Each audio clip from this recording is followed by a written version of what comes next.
Alvin Patrimonio, sees ball, Travela, Jerry Cordillera. Tips it in. Sabi ni Jerry, eto, legal na legal. Jaworski Jr. Laban kay Dindo Pumaran. Bumihit laban kay Jerry Cordillera. Pumasok ang tira. Ayun na may konting magic. Apat na puntos sa kalamangan ng Gordon. Steal by Bong Ravena. 3-on to Dindo Pumaran. Samantala, pasahan naman ng Gordon's Gin. Pido Harencio, momentarily open. Ito pa, isang umuusok. Pido Harencio, fans of Pure Foods results in this transition play. And the 2 points. Paliloksin, nando si Alvin Patrimonio. Harencio ulit. 3-point shot. That's a second triple D by Pido Harencio in this ball game. Okay mga kaibigan, hindi mo narinig ang introduction ng mga players. At kung nagtataka po kayo, ba't nagkaiba ang boses ni Chino Trinidad? Hindi rin po si Chino ito, si Ed Pigson po ito. Pag puhumin po ninyo, medyo naantala po tayo dahil sa isang aksidente dun sa dinaanan nating kalsada at 2 oras tayo sa traffic. Anyway, maraming salamat kay Chino, maraming salamat sa inyo sa inyong pagsubaybay ng All Filipino Championships of PBA. Gordon's Gin scores the first 2 points of game number 4. Nice pass coming from Pido Harencio, partner. Vince Season back as a starter for Gordon's Gin. Game number 3. Ang nag-start is si JB Reynoso, hindi si Vince Season. Alright, meantime, Elber Lago missing a shot from the side. At narito ngayon si Vince Season na dala ng bola para sa Gordon's Gin. Alalahanin ko rin yun, nangunguna pa rin ang Pure Foods sa serye na ito. 2 wins to 1. Pido Harencio with a nice incursion pero hindi pumasok ang layup. Partner, very important for Gordon's Gin to again set the pace in this game. At ang Pure Foods naman, I think you can expect the Corned Beef Cowboys to play very intense defense. Alam mo, Pinito, napansin natin na doon sa dalawang panalo ng Pure Foods, nakauna sila. Doon sa panalo naman ng Gordon's, nakauna rin sila. Palagay ko, gustong makauna ng dalawang team na ito dito sa larong ito. Well, totoo yan. And of course, Gordon's Gin, meron na silang momentum because of yung kanilang pagpanalo ng game number 3. And this is something that Pure Foods will want to guard against. E kung manalo pa dito ang Gordon's, then momentum will clearly be on Gordon's Gin side. Totoo yan. Alam mo, marami rin nag-uusap-usap yan. Totoo nga ba na the momentum has swung towards Gordon's with that 1 win? Mahirap sabihin. I think we can answer that pakatapos ng laro nito. Because if Gordon's Gin wins again, definitely pwede na natin masabi na ang momentum nandun na sa Gordon's. So napaka-crucial po ng larong ito, game number 4, sapagkat kung mananalo ang Gordon's Gin, para po tayo mag-uumpisa muli. Samantalang kung ang Pure Foods naman, ang mamamayani, they will only be 1 win away from snaring the All-Filipino Championship for 1997. Kung mag-open sila ng 3-1 series lead, the Pure Foods will have triple match point. Yun, parang tennis. Uy, miscommunication on the part of Gordon's. Hindi nakuha ni Dodot Jaworski, and Dongking Sasuman scores on the transition play. Humihingi pa ng foul pero hindi binigay ng referee. Tabla tayo. Ito yung pinag-usapan natin, yung intensive defensive pressure. Nakikita natin very clearly na meron intense defensive pressure in the backcourt. Ito na, napaka-intensyon at naagawan si Dodot Jaworski. Bong Ravena samantala tatawagan ng traveling violation. At meron po tayong report mula sa ating kasamang si Anthony Suntay. Anthony! Well, you know, the Gordon's Gin boys haven't changed in the locker room. They were all business, but of course, calm, collected, and very relaxed. Pinag-usapan na nila yung mga defensive at saka offensive patterns nila. And before they broke in the huddle, ang sabi ni Coach Sonny Jaworski sa kanila, boys, we have an opportunity here. Let's go out and take it. Ed? Thank you, Anthony. Samantala, si Marlo Aquino score naman ang reverse layup. Halos hindi marinig ni Anthony Suntay ang kanyang sarili. Halos hindi namin marinig ang aming sarili, mga kaibigan. Sa sobrang ingay dito sa loob ng Cuneta Astron na punong-puno ng tao. Reverse layup ni Jerry Cordillera, wala. Pangalawa, pinalpal ni Marlo Aquino. Agawan sa rebound. Marlo Aquino wins out. Partner, Marlo Aquino, 4 points out of the 4 points scored by Gordon's Gin. 2 field goals scored under the basket against Jerry Cordillera. At si Alvin Patrimonio naman, 0 out of 2. Samantala, 2 beses na nakakalusot ito si Pido Harencio sa loob. Ganun pa man, ay hindi pumapasok ang kanyang mga tira. Ngayon naman, pakinggan natin ang ating kasamang si Rado Di Malibon. Rado!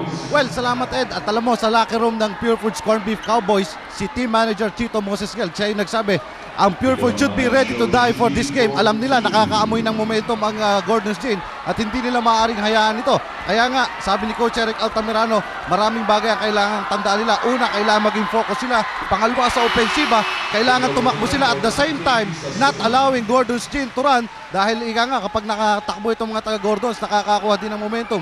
At the same time sa depensa, pressure and pressure, especially sa mga backcourt players ni Coach Sonny Jaworski. At ipinaalala sa huli ni Coach Eric Altamirano, ang All-Filipino Conference is their conference. The only thing they should do is play their game. Ed. I'm sure that the Gordon's Gin fans and players will have something to say about that. Alvin Patrimonio, medyo mahina ang tira.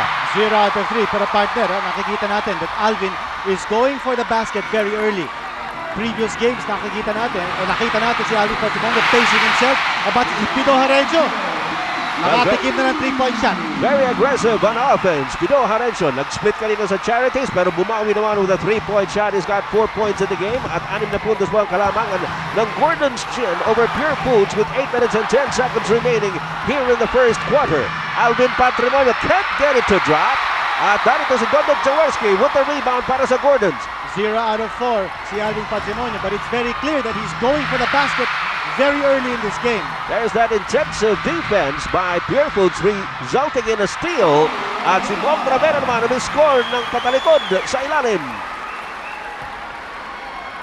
4 na puntos sa kalamangan ng Gordons. Steal by Bong Ravena. 3 on to Dindo Pumaren.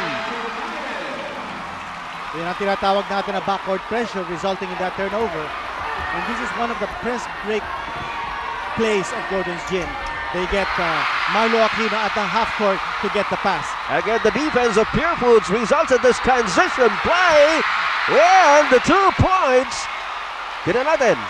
Partner, parang mukhang may offensive goaltending yun. Offensive goaltending yun, pero That ball was still above the cylinder. Tinapit yung bola paloob. but they count it. Tabla po tayo ngayon at 8-all. Partner, one turnover after another. And kaya binigit natin kanina, top of our coverage, game number 3. Gordon was able to minimize its turnovers to only 15. 23 turnovers in game 1, 22 in game 2, but only 15 in game 3. Yun ang importante na ikangay magawa ng Gordon's Gin. Pero hindi ko hinahayaan niya ng Pure Foods sapagkat napakaanghang ng depensa ng mga nakaputing players ni Coach Eric Altamirano. Samantala, as Bong Ravena was under the basket, a foul is called on Donald Jaworski Jr. Partner, Bong Ravena attacking the defense of Donald Jaworski.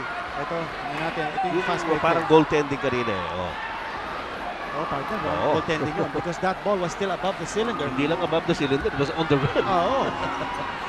That should have been an offensive goaltending call against Pure Foods. That basket should have been disallowed. Lucky break for the Pure Foods score being foul, boys. Tabla po tayo at 8-all. 6 minutes and 27 to go in the first quarter. Alvin Patrimonio sees Bong Ravena. Jerry Cordillera tips it in. Sabi ni Jerry, eto, legal na legal. Partner, again, the defense of Gordon's Gin kumalapso kay Alvin Patrimonio. That allowed second chance opportunities for Pure Foods because yung mga malalaking defender ng Gordon's Gin all around Alvin Patrimonio. There's that press by Pure Foods again.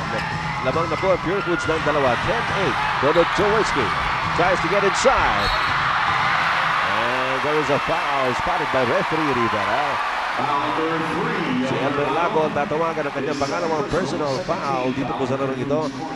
At tignan natin kung bibigyan ng dalawang pagkakataon. Yes, Donald Jaworski papunta na ngayon sa 4.5-meter line. 6 na minuto, 4 na segundo ang nalalagay dito po sa ating first quarter. Jaworski at the line, making the first no problem. Si Donald Jaworski scored a career-high 9 points in game number 3, 3 out of 3 from 3 points. Pamuntik na siyang nakakuha ng double-figure output except that he missed 2 free throws in that game. 2 out of 2 by Jaworski Jr. At tabla na naman tayo sa 10-all. Nangangalahati na po tayo sa first quarter. Pero napakabilis po ng pacing ng larong ito. Jerry Cordillera umatras lamang kay Marlo Aquino. 1-on-1 silang dalawa. At inside pass intended for Elmer Lago. Nakuha ni Donald Jaworski. Binigay kay Marlo Aquino. Nato Pido Harencio. Harencio against Bong Ravena. Lumea. Final ni Bong Ravena. Alam nila na delikado yan sa Pido Harencio. Bagamat maliit siya, pag nakasaksak na ganyan, may sure ball yan. Meron po tayo timeout. Sakit ng katawan? Time for Alaxan. Also for rheumatism and arthritis, even for toothaches. With 5 minutes and 45 seconds remaining here in the first quarter. At si Pido Harencio ay nasa free throw line. Ang ating po score, tabla at 10-all. Game number 4 of the 1997 All-Filipino Championship Series. Maganda kayo ng free throw shooting so far ng Gordon's Gin. Yan ay talagang palagay natin ininsayo talaga ng gusto ng Gordon's Gin sapagkat medyo masama po ang pinakita nilang mga porsyento ng mga nakaraang mga laro. A major contribution by Pido Harencio at hindi siya nakascore in games 2 and 3. Well, right now, Harencio already has 6 points in the ball game. Inside pass kay Alvin Patrimonio.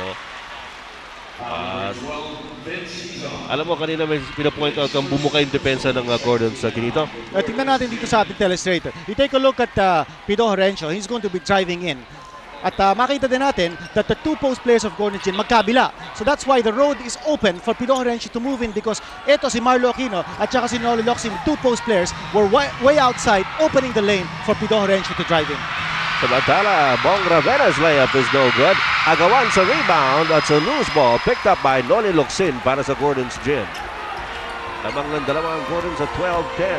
Harencio gets open, top of the key. Shades of the old Pido Harencio, the gunner. At 4 na puntos po ang kalamangan ngayon ng Gordon's Gin at 14-10. Partner, Pido Harencio has provided a spark. Kanya si Valdavid still has not checked in this game. Tama yun. Samantala, Alvin Patrimonio gets open momentarily. Ayaw pa rin pumasok ang tira. At si Vince Hizo naman ang medala ngayon ng bola para sa Gordon's Gin. The pass to Noli Locsin. Nando si Alvin Patrimonio. Harencio ulit. 3-point shot. A second triple D by Pido Harencio in this ball game. Ayan ang sinasabi natin kanina. If the defense of Pure Foods will let Gordon's Gin take the shots from the outside, the Boars will take the shots. At ito si Pido Harencio talaga namang nagiging masakit na katotohanan para sa Pure Foods. He puts Pure Foods rather Gordon's up ahead by 7 pero gumanti naman kaagad si Jerry Cordillera from top of the key to cut it down to 5, 17-12. Noli Locsin binigay kay Vince Hizon. Narito si Marlo Aquino. Hizon pa rin, picked up now by Jerry Cordillera. Ayun na naman si Harencio. Kumalog pero di pumasok. Montik na. Ano si Dindo Pumaren coming out of the fray. Tuloy-tuloy si Dindo. Binigay kay Bong Ravena sa may corner. Wala. Harencio with the rebound. Kaya tama ng daawa rito si Pido Harencio. Take a look at that determined drive. At meron siya napulot na foul on the way to the hoop. Mukhang si Bong Ravena na naman kaya ang tatawagan niya. Yes, that will be his second personal foul.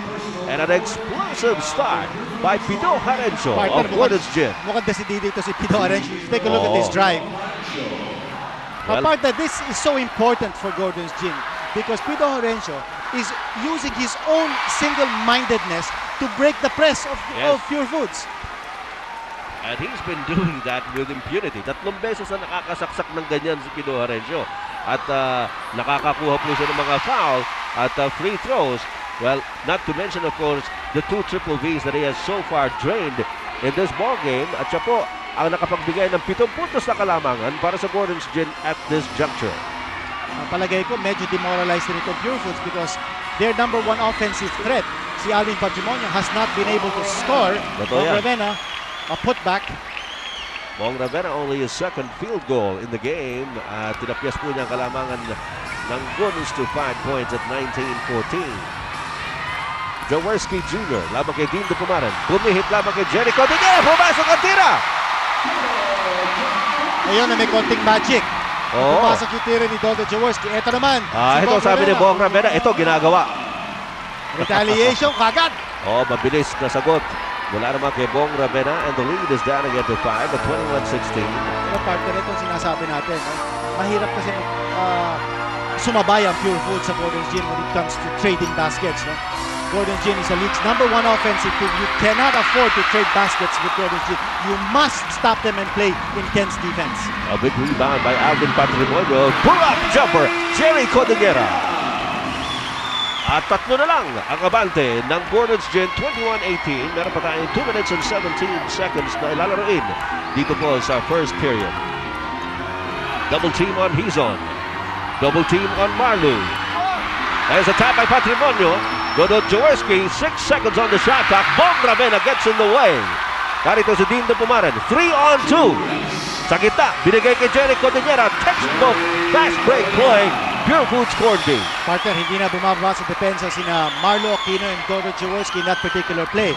At saka si Noli Locsin medyo humihingal na. Now, he's been playing tough defense on Alvin Patrimonio. That's the reason why Patrimonio is still scoreless.